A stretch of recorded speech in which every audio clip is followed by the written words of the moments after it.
Now, China's crackdown on free speech is nothing new. Anyone who speaks against the Chinese Communist Party or President Xi Jinping faces possible prosecution. This has happened multiple times in the past.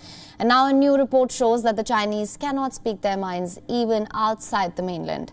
As per the report published by Human Rights Watch, the Xi Jinping regime is monitoring Chinese students living in Australia. If the students make statements critical of the CCP or in support of Hong Kong's pro-democracy movement, then their families back home are threatened with dire consequences.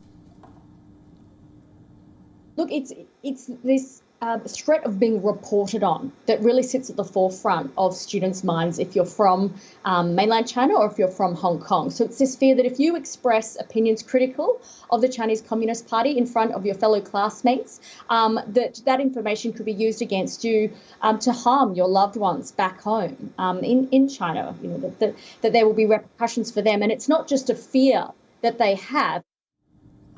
Now, the report says that one such student's family was threatened by the Chinese government that their child living overseas will be arrested if he plans to return to China. So we verified 3 cases of students who'd had their parents back home in the mainland visited by police or questioned because of activities that they had engaged in Australia. So this was, opening a Twitter account in Australia, a young student who came here and thought that he would finally be able to express his opinions freely because he was studying in Australia, but quickly found that he was still under surveillance and tracked down, and his parents back home were threatened that he would be arrested if he returned to China because of this criticism of the CCP that he had made on Twitter. Now, the CCP intimidation is such that self-censorship has been normalized for students studying in Australian universities. More than half the academics were interviewed who were either from China or even studying in China said they also regularly censored themselves when talking about China. Now, the Chinese embassy has called the report, and I'm quoting here, rubbish, while the Australian government says that the situation is concerning.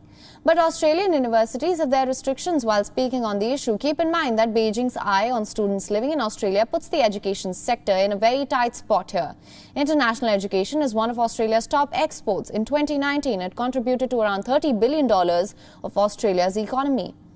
Australia is among the preferred countries for Chinese students. Pre-pandemic data also shows that 40% of Australia's international students come from China.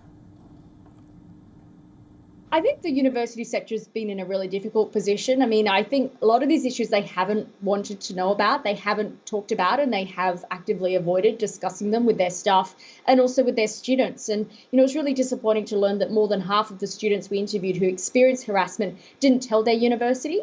And the reason for that, they said, was because they thought that their university didn't care about students like them. So students who were opposed to the CCP and wanted to speak out and criticise it, that the universities were more worried about, blowback from Beijing and being punished, having that tap of international students turned off.